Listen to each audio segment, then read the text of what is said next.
জন্য? ভালো লাগছে না, শরীরটা কেমন ম্যাজম্যাজ করতেছে।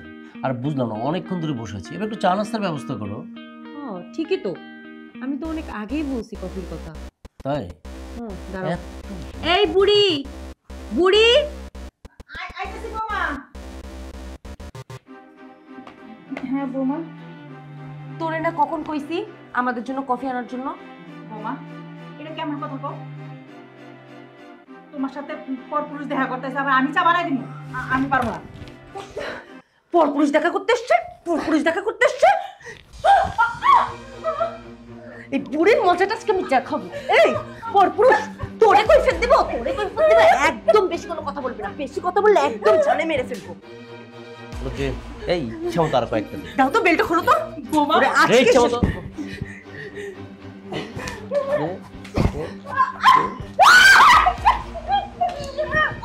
বৌমা শোনো বৌমা, তোমরা দুজন মিলে আমার সাথে চা করতেছো না, আমার ছেলে আসলে কিন্তু আমি সবকিছু করে দেবো, সবকিছু।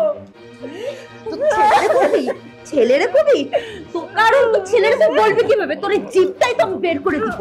কিছুই কইতে পারবি না তোর ছেলেরে।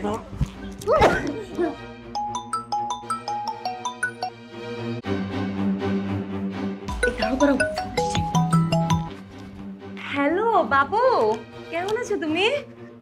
আচ্ছা মা কোথায়? মায়ের খেয়াল ঠিকঠাক মতো রাখছো তো? তোমার মা অনেক ভালো আছে, আমি তো সব সময় খেয়াল রাখি। তুমি এগুলো নিয়ে একদমই চিন্তা করো না, বুঝছো? আচ্ছা ঠিক আছে, একটা কাজ করো তো, মায়ের সাথে একটু আমাকে কথা বলিয়ে দিবে? আচ্ছা, তোমার কি আমার উপর ভরসা নাই? আমি না তোমার বউ, তোমার মার সব সময় খেয়াল রাখি আমি। আচ্ছা ঠিক আছে, তাহলে আমি রাখছি। না না জান, শোনো আরেকটা কথা বললাম, এই মাসের টাকাটা তো এখনো ব্যাংকে আসলো না। ঠিক আছে, আমি অ্যাকাউন্টে টাকা পাঠিয়ে দেবো। ঠিক আছে জান, ভালো থাকো।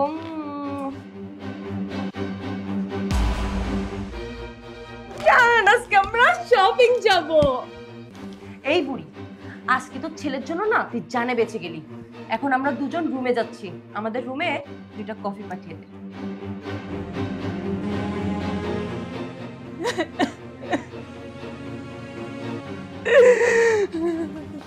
মা, মা তোমার এই অবস্থা, তোমার উপর এরকম অত্যাচার হয়েছে, এরকম নির্যাতন হয়েছে, তুমি আমার আগে বলবো না? বাজান, তুই এতদিন পর আইছিস বাবা।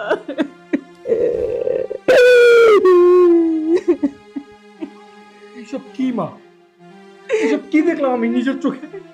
তোমার উপর এত অত্যাচার হচ্ছে, এত নির্যাতন হচ্ছে, দিনের পর দিন তুমি এরকম অত্যাচার নিপীড়ন সহ্য করে গেছো, কিন্তু আমার একবার ফোনে জানাও নাই। কেন জানাও নাই বলো তো? বাবা, আমার কাছে তো ফোন নাই, আমি কিভাবে তোরে জানাবো? বৌমা আমার কাছ থেকে ফোন নিয়ে নিছে, আর আমি তোর কাছে কইতে এসেছি বাবা। কিন্তু বাজান, এই পৃথিবীতে তুই ছাড়া আমার আর কেউ নাই বাবা, কেউ নাই। ওরা কয় আমি যদি তোর কাছে কই, তাহলে ওরা দুজনে মিলে খাবারের লাগে বিষ মিলাই তোরে মাইরা ফেলাইব। আমি আমি সব কষ্ট সহ্য করতে পারি বাবা, কিন্তু তোর কষ্ট আমি সহ্য করতে পারি না, সহ্য করতে পারি না। বাসার মধ্যে দুশ্চরিত্রা দিনের পর দিন নোংরামি করে গেছে, তোমার চোখের সামনে এইসব অঘটন ঘটাইছে।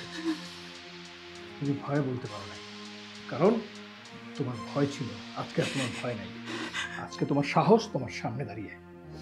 চলো, এর একটা বিহিত আজকে করবো, আসো।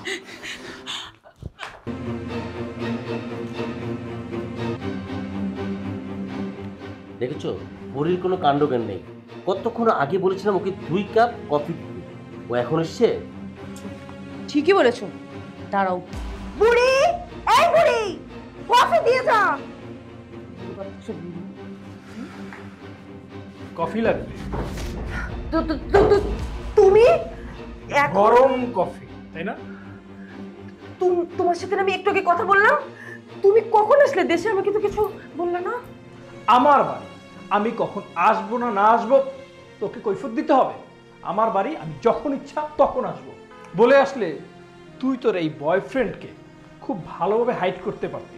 হ্যাঁ, তোর এই অরিজিনাল চেহারাটা, তোর এই কুকীর্তিটা আমার দেখতে হতো না, তুই আমাকে দেখাতে পারতি না, তুই ইনোসেন্ট সারা জীবন থেকে যেতে আমার চোখে, তাই তো? বল, উত্তর দে। তুই না কিছুক্ষণ আগে ফোনে বলছিলি তুই আমার মায়ের সেবা যত্ন ঠিক মতো করছিস, এই তোর সেবা যত্নের নমুনা। তুই যদি ঠিক মতো সেবা যত্ন করিস আমার মায়ের, তাহলে আমার মায়ের এই অবস্থা কেন? আরে না না হৃদয়, তুমি আমাকে ভুল বুঝছো। ও তো আমার আপন খালাতো ভাই।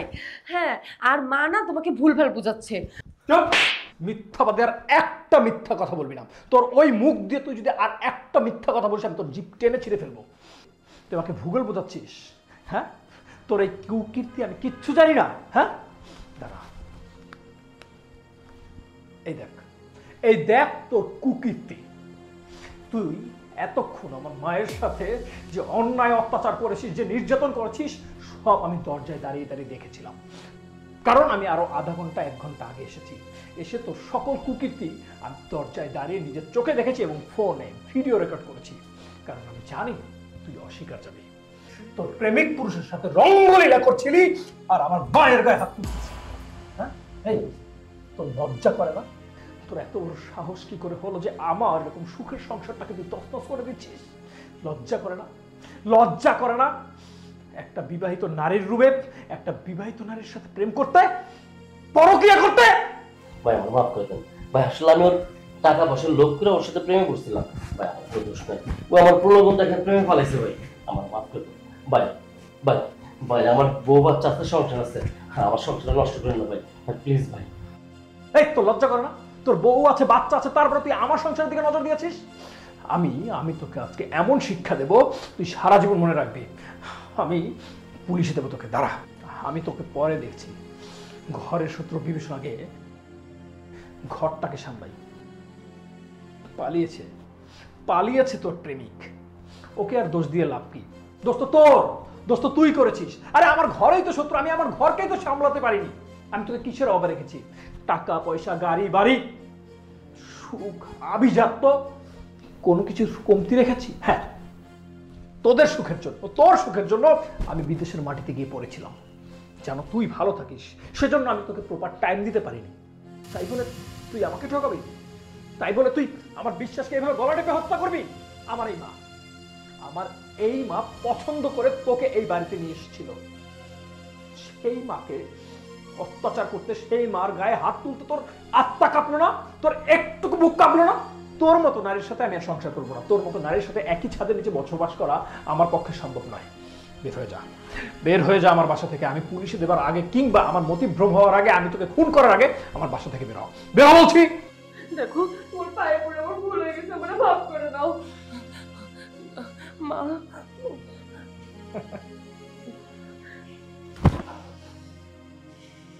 কি ভেবেছিস তুই আমার কাছে ক্ষমা চাইলে আমি তোকে মাফ করে দেবো? তোকে আদর করে গলায় কি মনে করেছিস? তুই আমার পা ধরলে, সরি, ব্যথা লাগে না আমি জানি, কারণ আমি ওরকম দেইনি। আমি জানি আমার থাপ্পড়ের রেঞ্জ আমি জানি। না না না, লাগেই না। এখান থেকে, ও সরি সরি, হ্যাঁ হ্যাঁ, যাই যাই। দেখ, আমি তোকে পুলিশে দেবার আগে কিংবা আমার মাথা গরম হয়ে তোকে খুন করার আগে এই মুহূর্তে এখান থেকে বের হয়ে যা। আর যদি না বেরোস তাহলে আমার থেকে খারাপ আর কেউ হবে না। বের হ। দেখো, আমি তোমার পায়ে পড়ি, আমার মাফ করে দাও, আমার মাফ করে দাও।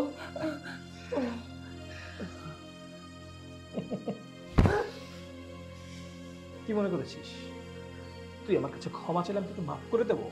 আমি তোকে আদর করে বুকে টেনে নেবো? প্রশ্নই আসে না। তুই জেনে বুঝে একটা ভুল করেছিস, আর এই ভুলের ক্ষমা নেই। তুই আমার মায়ের গায়ে হাত তুলেছিস, আমি তোকে কখনোই ক্ষমা করবো না। আমি তোকে খুন করার আগে এখান থেকে বের হ।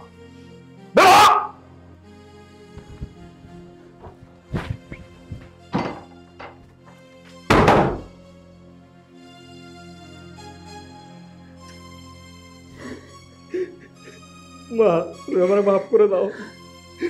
আমি যদি একবারের জন্য জানতাম তোমার উপরে এরকম নির্যাতন হবে, আমি কোনোদিন আমার মাকে রেখে বিদেশে যেতাম না, কোনোদিন না।